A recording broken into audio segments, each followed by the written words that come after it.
Hello again, welcome back everyone. LiquorHound here with you, and thank you for joining me once again for another spirit review video.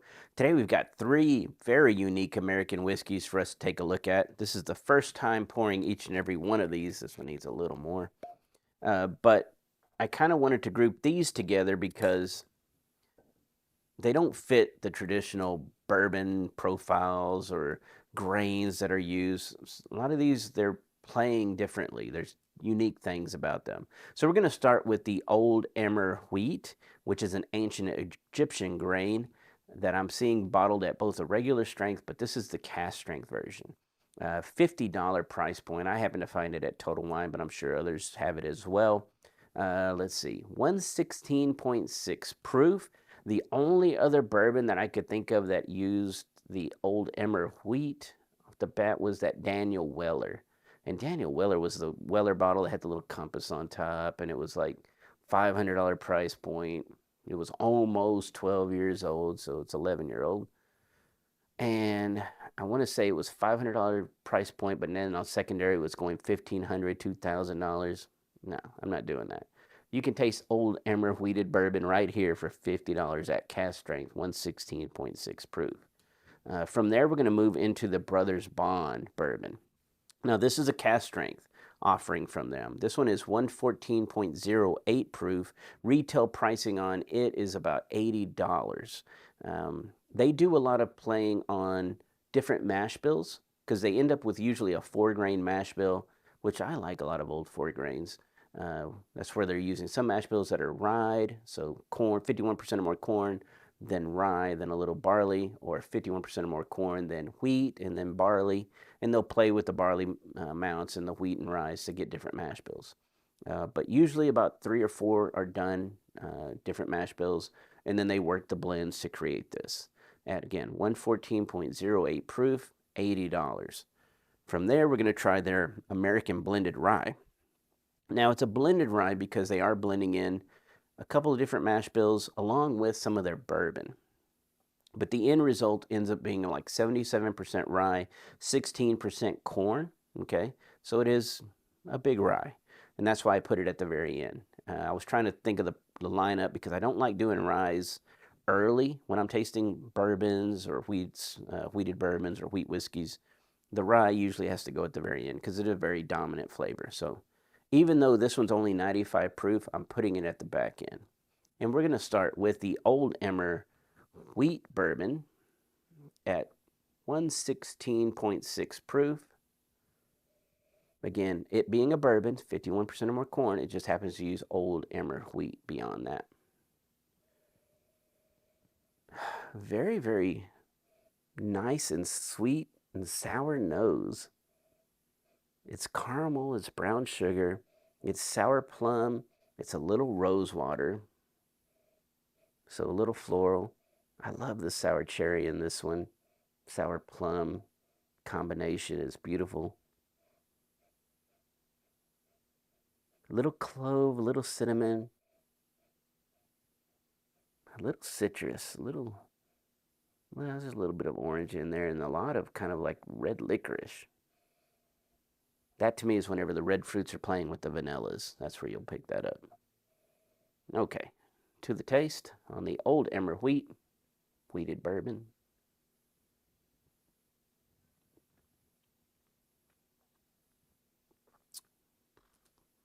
That's really good. That's mostly brown sugar on the flavor profile. It is straight up medium viscosity, not too rich, not too thin. It's just really nice and solid. Once you get past that entry, you also start picking up a little bit of that kind of soft wheat profile where it's kind of almost into, it's almost like an oatmeal, but not quite. You do pick up a little bit of that sour cherry, sour plum, that big brown sugar that's coating all those. A little bit of granola in here.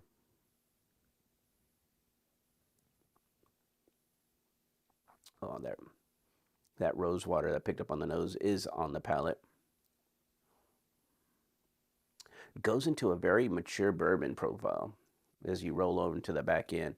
A little bit of cocoa, little cola, and a little old, kind of worn leather on the back end of this one. The orange oils are in here. I don't know what the age is on this one. It doesn't tell us, but it feels fairly mature. Not overly so. You're not getting into the bitter walnut, bitter oak component, but I love how that wheat really helps it feel big and soft, given its proof of 116.6. And the price point, $50. Good grief. That's the steal right there. I'm sure it can take water well, but we've got a ways to go, so I'm not going to add water right now. Okay. Brothers Bond Bourbon. Let me take a double sip here. I will say, not overly complex, right? But very enjoyable. Okay. Brothers Bond Bourbon, cask strength, different mash bills,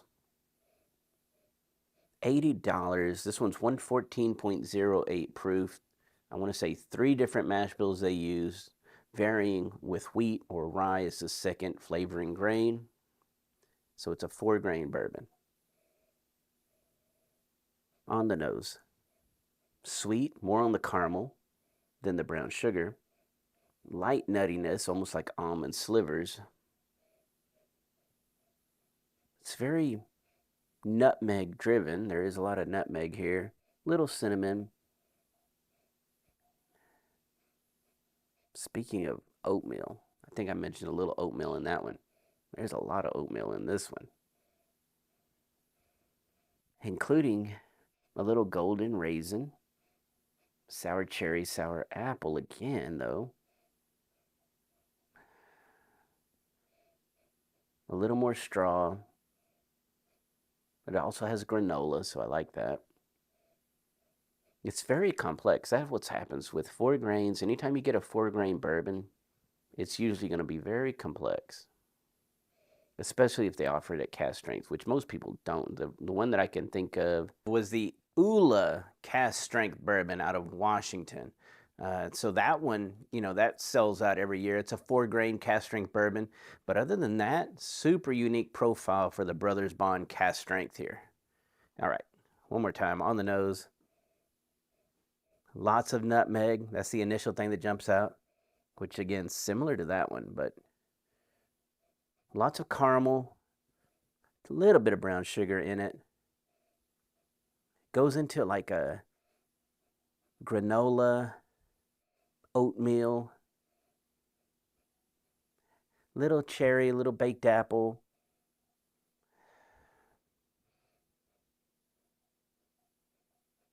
Again, the nutmeg is leading the way. There's a little cinnamon. But to me, the grape character, I'm picking up a lot of almost like grapeseed oil or linseed oil in this one, along with straw and aromatic wood. I mean, you get the oak, but there's also like pinion wood or sandalwood, a little bit of those in there. I like it. It's super complex on the nose, although youthful. All right, so if you're used to youthful bourbons, you'll definitely enjoy this one. All right, on the palate.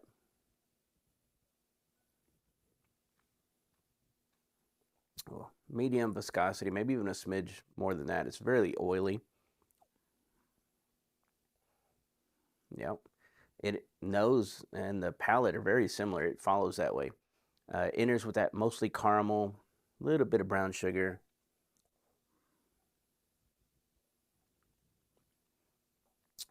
You do get a little bit of that lightly sour cherry, lots of baked apple, a little bit of like a golden raisin in there.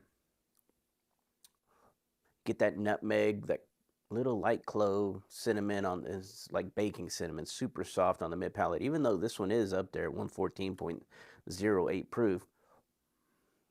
And then it rolls over on the back end. You get a little touch of cocoa, but you start picking up that grapeseed. You can pick up that grapeseed oil on the back end.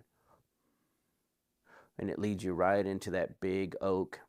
Again, Not super old, not super young. It's just good oak. You get that little aromatic pinion wood in there. Rather enjoyable. Super unique. But I like it. Really well done. $80 price point for the Brothers Bourbon Cask Strength. Yeah, little straw in there. It's very nice. All right, now to their American Blended Rye at 95 proof. Price point on this one was only $48, $45, somewhere in there. It's a rye. 77% rye of the final mash bill. There is a little bit of this bourbon in here, but to me, on the nose, I pick up some similarities, but this one's definitely more onto the apple spectrum. This is like apple strudel because there's a light doughiness to the rye. You still pick up that grapeseed oil. That raisin, golden raisin character is still in here. But again, those are amplified because this is a rye. Very, very nice. You get the baking spices are in here. The nutmeg is not jumping out like it was here. And I still get a little bit of like a oatmealish character to it with a little sage, a little straw on the back end, but that grapeseed oil. And if you're familiar with that or linseed, you're going to pick a little bit of both of those up in here.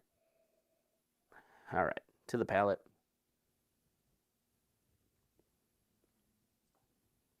Oh, it's nice. Good viscosity for only 95 proof. Lots of viscosity. Again, medium, just a smidge over medium. As it enters, I would call it, it does lean a little more on the caramel apple strudel thing that I was talking about. That's in there.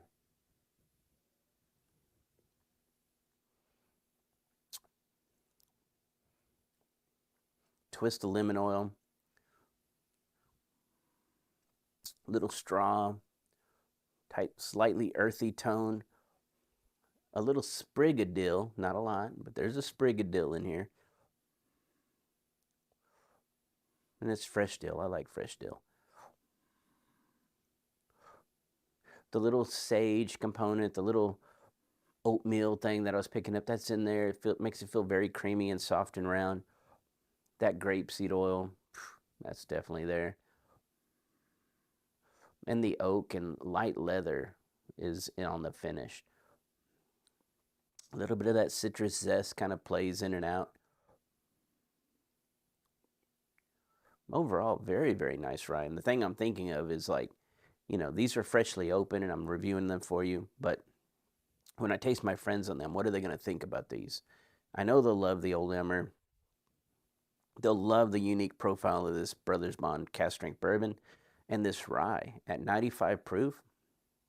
They're going to be impressed with the $48 price point and the uniqueness and the purity of the rye because you're getting a lot of that fresh cracked rye characteristic here. And the finish is just going and going. I will say there's a little bit of like touch of cocoa and like sweet almonds on this one as well on the finish that I'm picking up. But overall, very, very enjoyable, each and every one of them. If you enjoyed content like this, that's unbiased and straightforward, please consider joining us over at patreon.com/LiquorHound. That's how I'm able to afford to buy these bottles to review for you because I'm not beholden to any corporations or distilleries, so I'm not out there asking for bottles. But if you enjoy this kind of stuff, please join us over there. If not, I greatly appreciate each and every one of my viewers, regardless of platform. Thank you as always, and keep leaving all those great comments, and I'll get back to them just as soon as I can. Everyone have a great day, and cheers.